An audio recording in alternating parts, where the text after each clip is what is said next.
Lovely. All right. Hello, hello. Hi. Hi. Hi.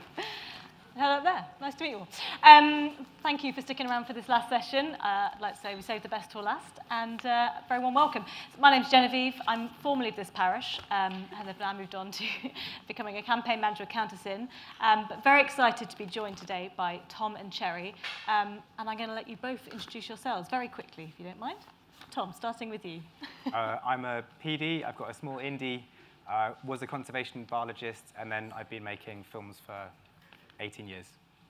And I'm Cherry. I've been head of production at various companies, work as a freelance production exec and line producer as well on various projects. Fantastic.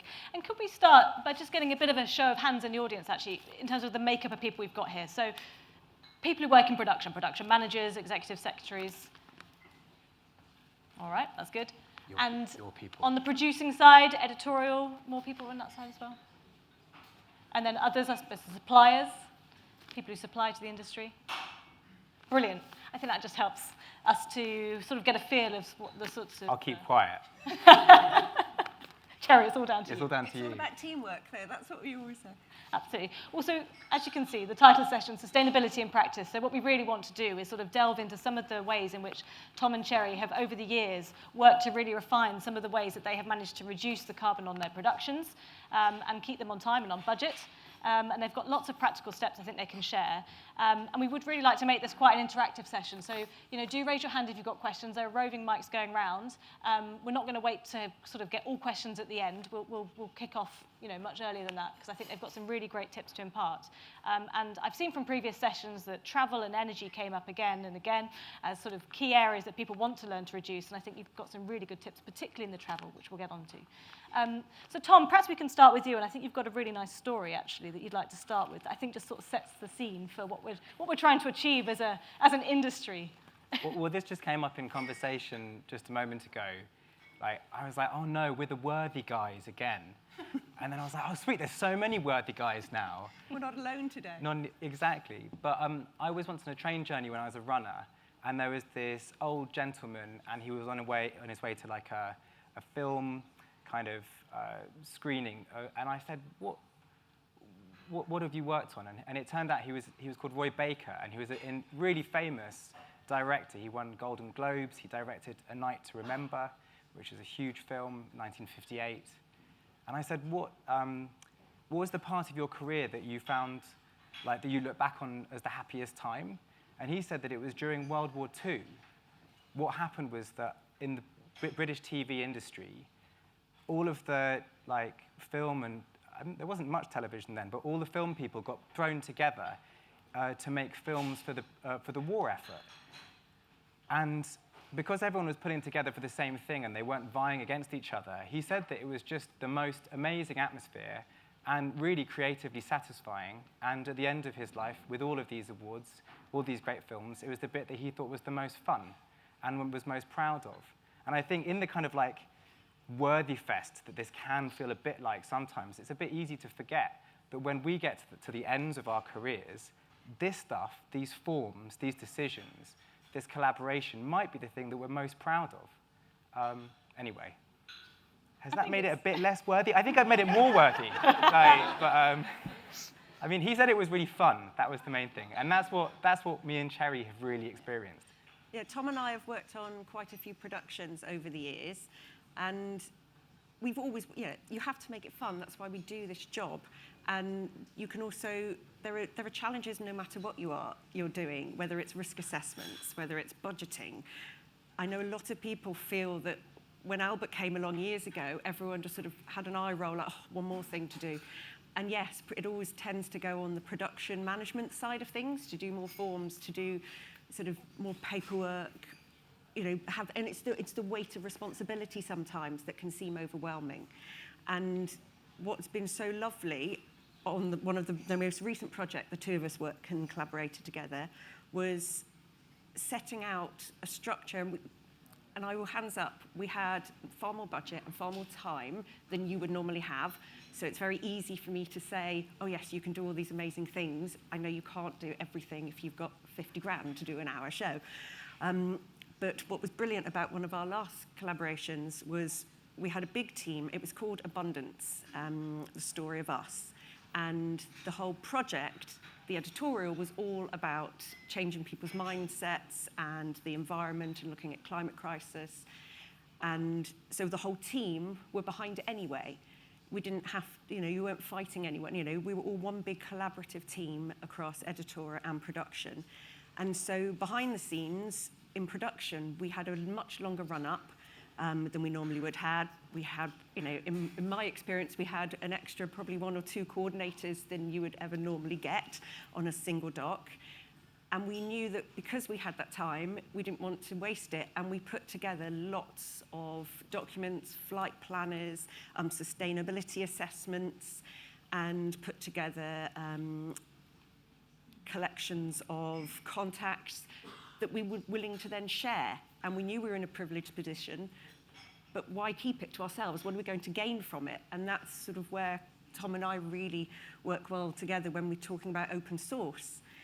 So for us, we worked incredibly hard putting all these packages together and then gave it out there to the industry. It's all on the Albert website. So we know that on other documentaries, because I've been at the other end when I've had hardly any budget at all and no time, and it's only been me doing the line producing, the coordinating, the PMing, the running, and how nice to just pull off a shelf and go, I've got this form and I can do this and I can do it quickly. And I think if I achieve anything at the end of this, it's to make it less intimidating and to tell everyone, I've been you, and I am you still, I still fill out these forms, but you can make it a lot easier for yourself. And fun. And fun.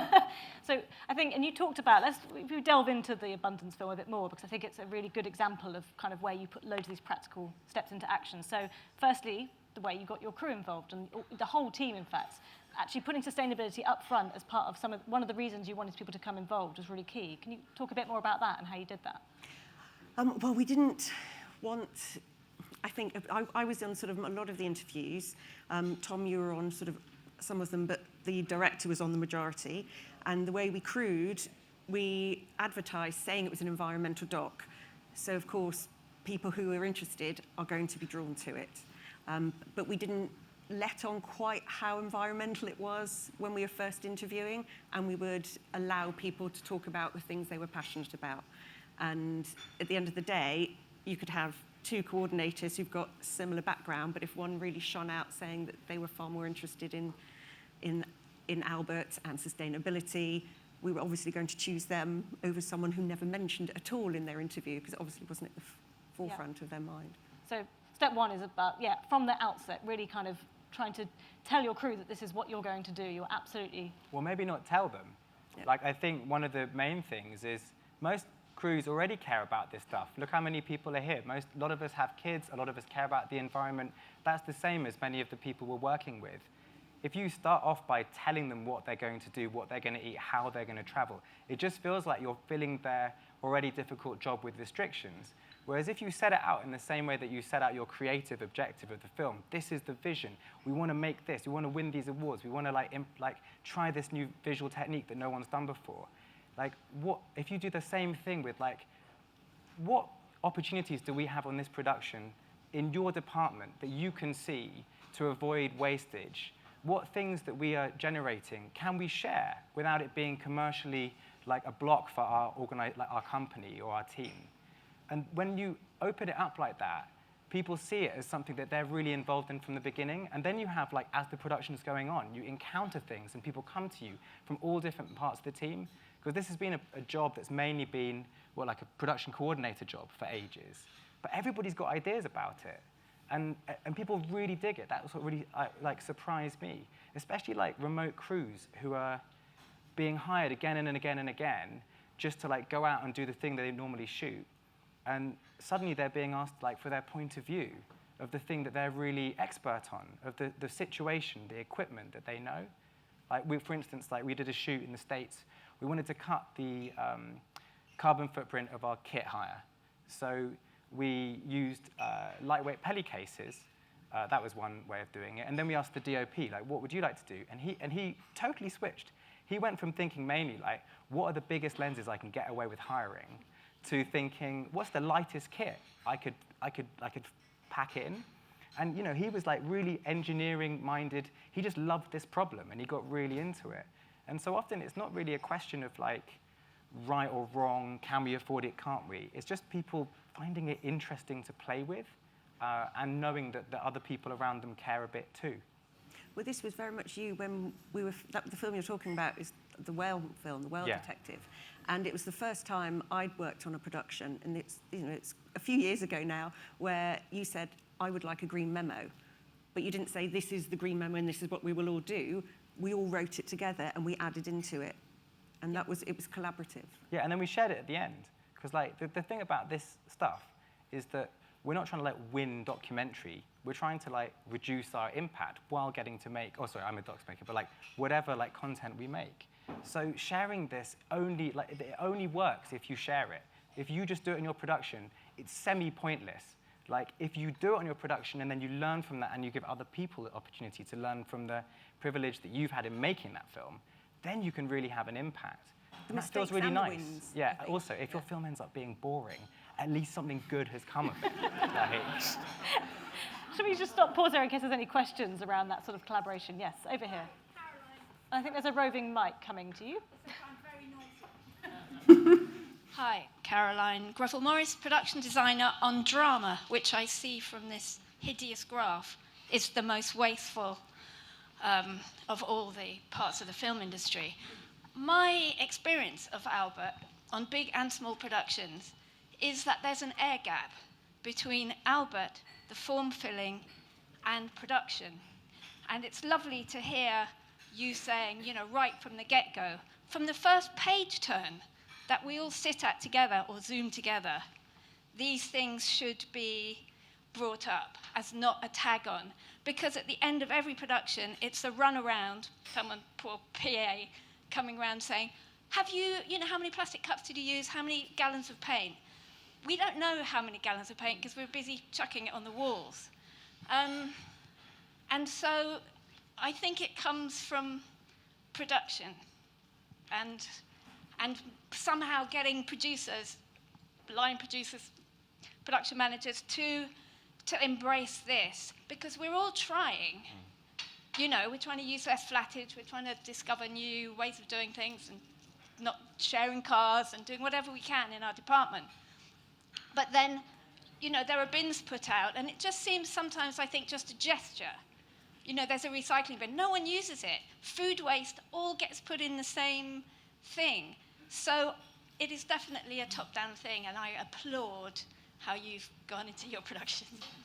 Well, it's top-down and bottom-up as well. I feel like we're such social animals. Like, we're here, and everyone's like, great, what are the hacks that are going to make this green? What are the technical steps? It's mainly a culture thing.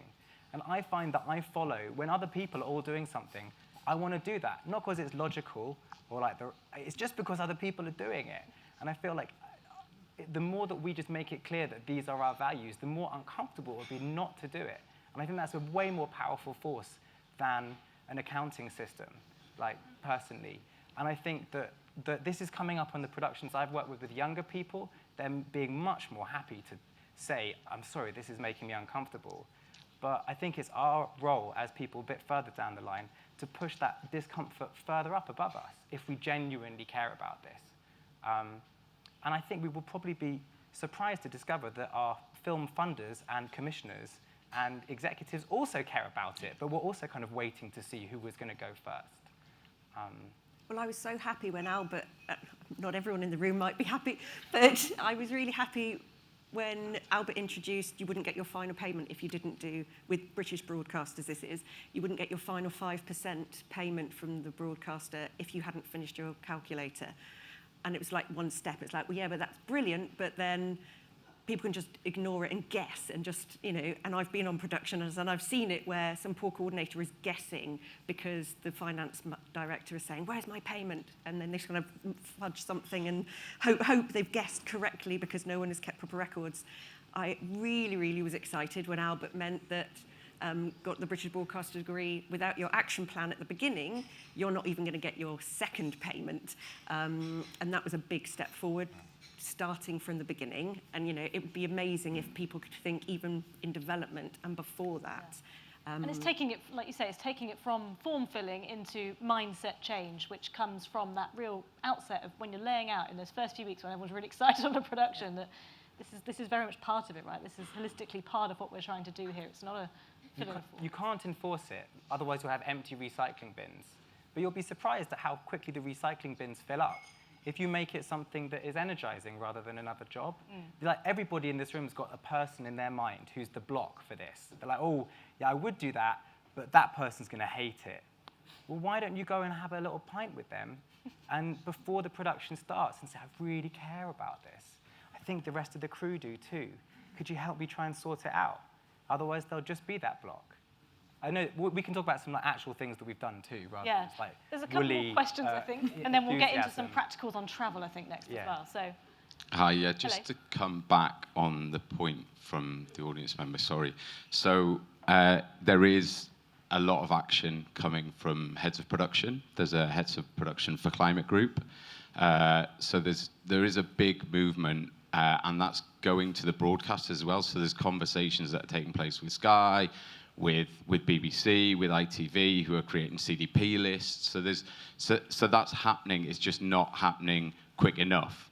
Yeah. There's a desire to create sections of the budget where there's lines in the budget that are dedicated to not just carbon offsetting, but actually putting sustainability coordinators in place and sustainability officers on the ground, because with just individual runners, all they're doing is changing bins. You know, it is, as you say, it's enrolling everyone on the production in the possibility of what you can create as a production to get to where you get to. And then we did it on our last production. We've just done it on another production as well, where we create a report at the end of the production and give it to the broadcaster and say, these are, I wanted to find all of the problems.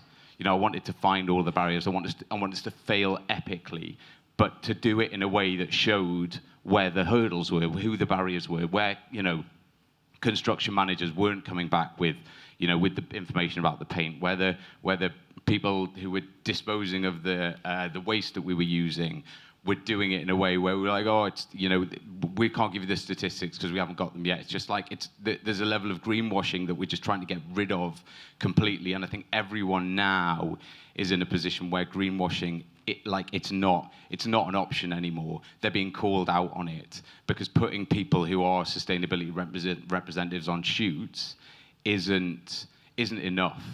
It's not enough. There's got to be an action that comes out of it. There's got to be somewhere that it goes afterwards. So just to come back, that it's active. It shouldn't. It's coming. It's just not coming quick enough. That's amazing.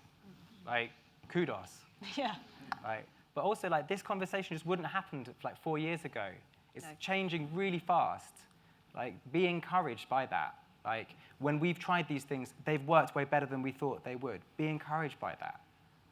We'll go for one quick question here. Sorry, shall we? In answer to that, it's also getting broadcasters to understand, don't just keep the same tariff and make me put extra lines in. I want this money on top of tariff. But it was a conversation from the outset.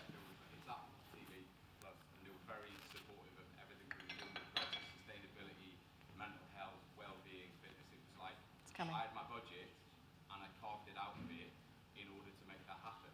It wasn't about putting it on top. It's like me looking at the budget in the first place, going, okay, this is that. It just means that this is going to have a bit less. So we can also look at it that way. Yeah. Yes, we definitely do want it on top of the work that you're doing, as we spoke about in the previous one, is that you're reducing costs all the time because of this.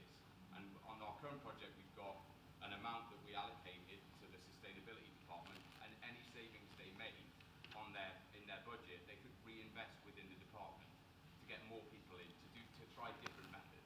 Brilliant. So we'll come to this lady here as well, I think, and then we'll... I'm Louise Murray. I'm one of the Sustainability Albert trainers, and I really love what you're saying, because that's exactly what I want to try and imbue in people, is that celebration and that opportunity, and treat it as an opportunity, not as a mandate, as something you have to do. And actually, I've had people even suggest that we have a Baptist prize, one of the Baptist prizes be for sustainability. So that's really great. And just talking about one of the big things that always comes back to me from our trainees is exactly what the gentleman was saying, was this we'd love to do it, but time and money, it's always comes down to time and money. And is it not time that we start to think of that being mandatory, that we start to think about having time in our schedules and a mandated amount in our budgets, like we do health and safety, like anything else, and just take the pressure off very, very well-meaning, intentioned production managers and production execs and whoever, and allow them. So many people want to do it, but let's allow them to do it.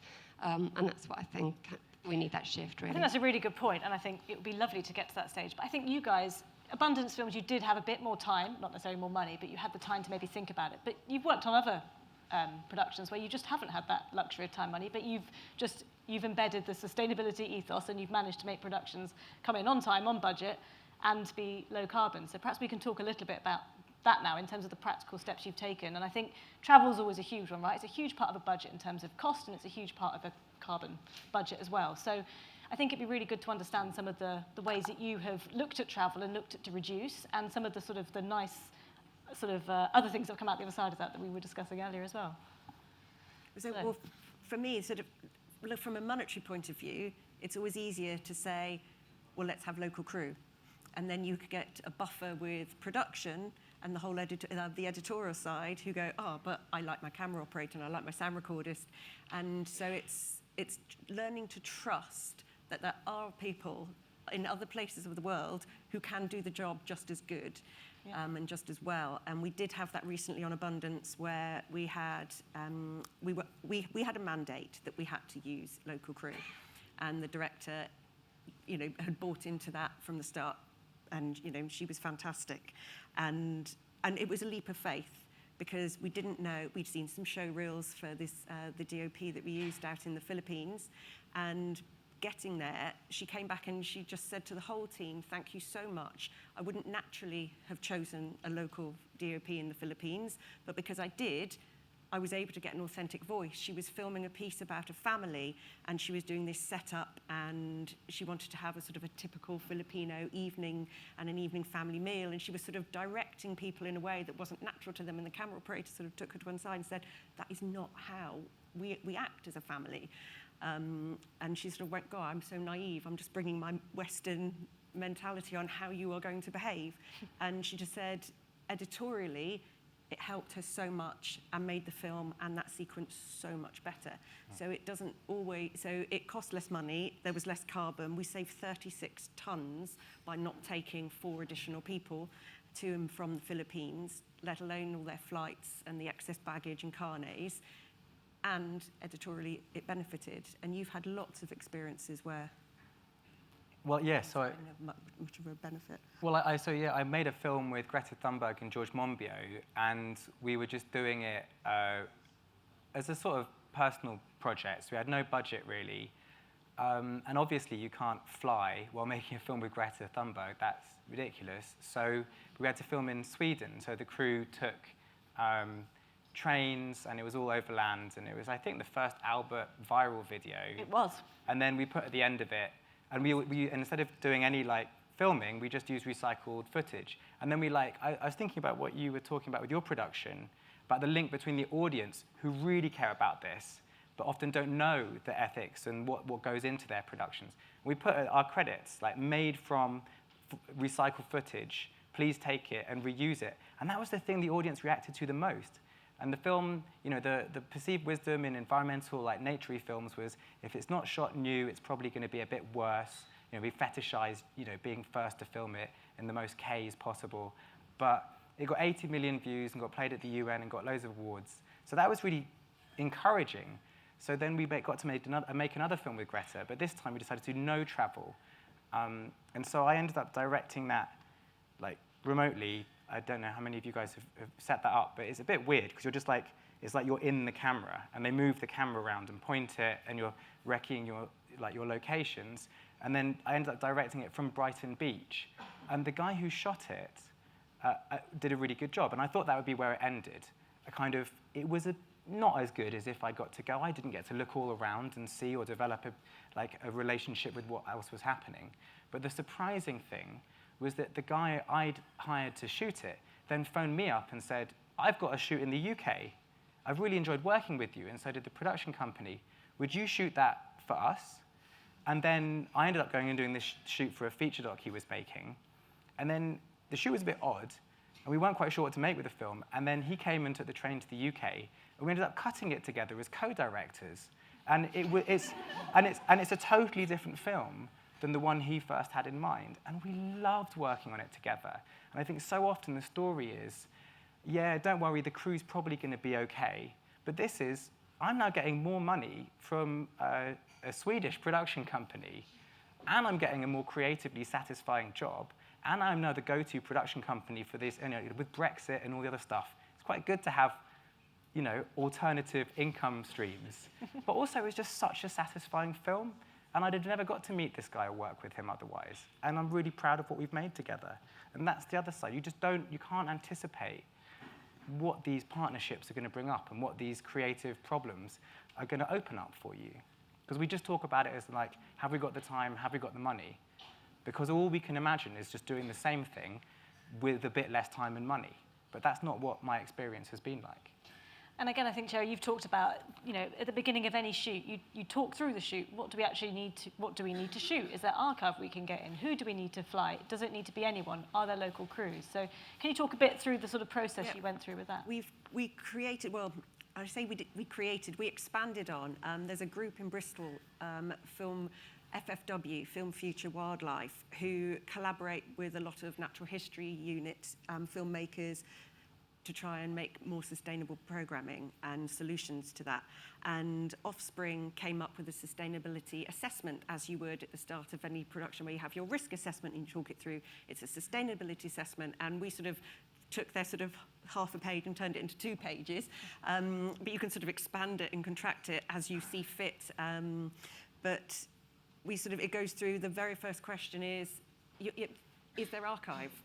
You have to justify going to film anywhere in the first place. And it's not to say that as production, we don't want you to go and film anywhere and we always want you to have archive, but it's just getting you to start thinking through how important it is, what your scene is. It makes the editorial think more about what they want and why they want it. And if they just so happens to have archive, all the better. There was a scene that, it wasn't a film with Tom, but it was a scene I did with an Attenborough film where we needed Roger Payne to be talking about whale song. And he had said exactly the soundbite we wanted in a BBC News clip several years ago. We thought, well, you can fly to Vermont and get him to say exactly the same thing, or we can just not worry about the fact that someone else shot that several years ago and just use that clip. And in the context of the whole film, you wouldn't know it was old BBC News. It looked like he had said it just for us because it worked beautifully in the narrative. But the sustainability goes through, so if you do justify you have to shoot something, do you have to go to them? Could they come to you? Is that going to be less carbon? If it editorially doesn't, and editorial is king. If it doesn't work editorially, you go to them, but you're constantly questioning why, and it gives everyone a chance to really think through what they're shooting and why. Yeah, brilliant. Are there any questions? And I'm conscious we're coming towards the end of our time. So if there's any questions around local crew and travel and any elements? Well, we also made like a flight decision chart to help guide you through what's the best way of getting to this place, which we'll share on that abundance case study, and there's other resources there. There's a beautiful case study on the Albert website, which does include the flight decision tree, and I think the filmmakers for future wildlife. Sustainability assessments on there. Can I ask you guys a question? Because I'm really we're doing our best, but on our little productions. And the question that you raised of when will this become something that's given money and time is what we're all struggling with. And what I wonder about is this isn't the first example of where broadcast industry has realized that it causes harms and that some people have cared more about that. And then look at miners on set. There would have been some people at first who cared about that and other people who didn't. But now we have safeguarding, working at height, risk assessment. What a pain in the ass to do a risk assessment. How much money and time does it take? But no one would not do a risk assessment. So what did it take for safeguarding miners and risk assessments to become an integral and assumed part of the workflow? Can we look in our history? Can we think what the pressure points would be so that we're given the opportunity to take this seriously? I think it's a really good point. I imagine it comes from that top-down and... Legislation would be the thing that caused you to do health and safety. Legislation is the thing that causes you to have to look after children and not have them working all hours under the sun. And it's the same thing hearing about the generators causing air pollution outside someone's house. And I've seen it. I've been on sets, and you can smell the diesel fumes, and it's right next to someone's bedroom window. How do we get to that point that is legislated that we need to make this? But yes, we should be ahead of it. But I think it will be coming because it needs to. What can we do to make that legislation more likely? Lobby and speak to your politicians. Yeah, I guess maybe we can be slightly strategic about this. Like which MPs care about it? Which examples of particularly bad things with harms can be brought to light so people are outraged and that outrage powers it? Like, I guess, otherwise I feel like we're nibbling on the margins so much. Well, it was sort of the reason, actually, Albert was almost started in the first place, I think, this idea that, it's going to come eventually, so we better get on it now, start to understand carbon calculators. And I think, although we're not perfect in any way, our industry, we are hopefully kind of grappling with our own carbon calculator in a way that other industries haven't even got one. They don't even know what they're doing there. So it's that sense of, like you say, get ahead of it, and then, know what we want, we know best as the industry, and then lobby, and then it comes in the top down as well, and then it's sort of a happy medium. There's a couple of questions. And I think there's a lectern that needs to come on the stage at some point as well. So mine's not really a question, but maybe an addition to Tom's. That obviously, we've seen these things over time, but we also saw in COVID, everyone wanted to get back to work really quickly, and we did that so well and so quickly, and with budgets that didn't exist. So how do we take the lessons of how we implemented COVID protocols overnight into how we implement sustainability in the same way? A really good point. Pact. We need Pact to help, I suppose. Pact. Yeah. We're talking Pact and Albert working together, I suppose. Yeah. I mean, I think we need to get quite pissed off. I think that's what I think. Rather than just sort of being so urbane about it. I think, get angry. Albert's great. It really works. But we can't just be oh, it was a bit hard, wasn't it? But there wasn't the time. We've got to be angry about not being given these opportunities. Because, I think it must be the majority of people who care about it. That's my instinct. And that's growing. Look at all the polls, about voting intentions on environment. That's got to be reflected across the makeup of our workforce. I think that's quite a nice note to end it on, actually. Well, there's one more question over there, so.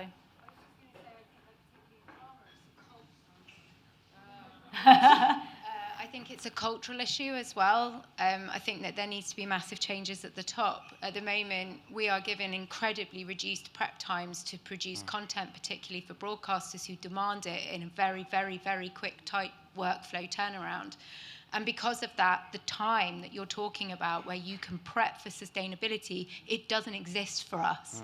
So you are literally looking at people who are given a script and then another one and another one and another one and another one and so on and so on. And they're trying to keep up with their jobs just to produce the content they're being asked to deliver. So when you're also then adding sustainability and that conversation, which needs time, it doesn't exist. So the culture, the endemic culture of our industry needs to change from a drama perspective, where we actually start to increase the time frame in prep for our productions, and what that needs is for scripts to be on time. I mean, but I feel like we're not thinking that everybody else has the opportunities we've got. We're trying to show that we've de-risked it by trying the things with our opportunities, and they actually worked out better than we expected. But I totally agree. The thing I'd really like to do is to make the people who seem to hold the answer to this, but have no scrutiny on them, like the really old men who've been doing the same thing for ages, in my industry, wildlife filmmaking, who don't care as much. It just seems like they don't care as much. Or they're maybe more worried that they'll lose a competitive advantage. I'd like them to feel scrutinized for those decisions because there's no visibility on who is actually holding this back. That's what I think would change it, because I think they're very sensitive to their audiences, and it just takes one Twitter boycott for everyone to be shit scared and just say, yeah, of course, have 2 weeks. So there we go. I think we have to finish it there and wrap it up. And, Let's go, let's charge them, let's storm.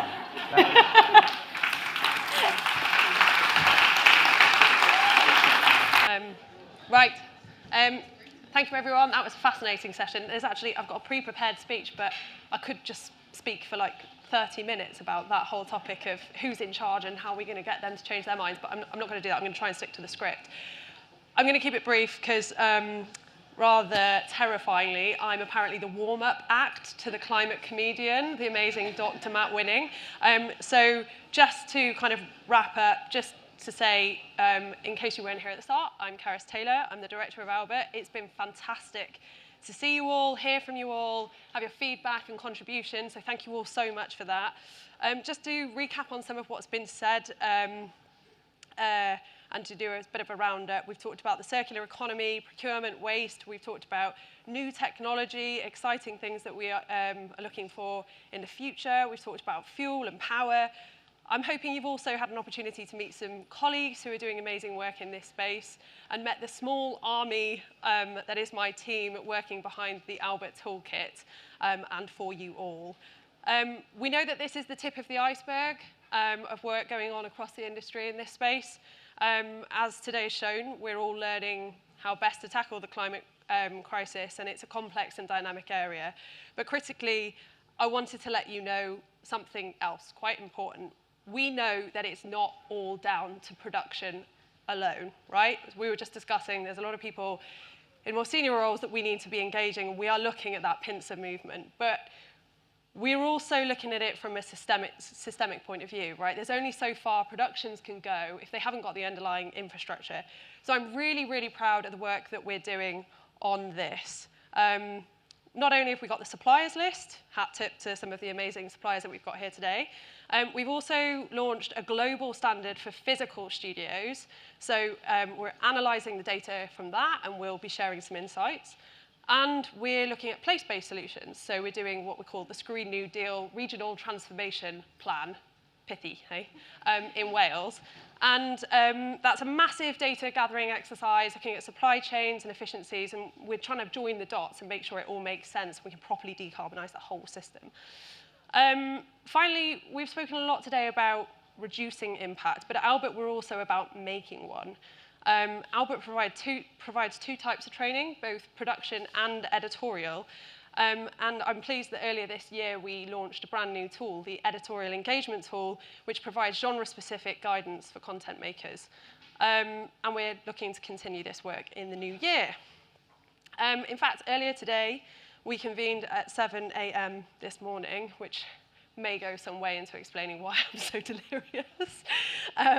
We convened the content leaders from the UK broadcasters, so Charlotte Moore, Ian Katz, and Zai and everyone, along with some CEOs of the production companies, to ask them what they could do to help productions get more sustainable and how we could weave sustainability into storytelling, so that top-down point.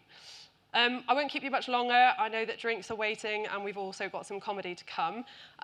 But just to finalise, I just wanted to say a final thank you to our event speakers, our exhibitors, the teams at CAMA, MPG, Vector, Creative Zero, Film London, and Green Voltage, who've been around the space and offering some inspiration and information. I hope you found that helpful. And of course, to our amazing event partners, Sargent-Disc, Green Tomato Cars, Good Energy, Location One, and CAMA Asset Store. Thank you to you all.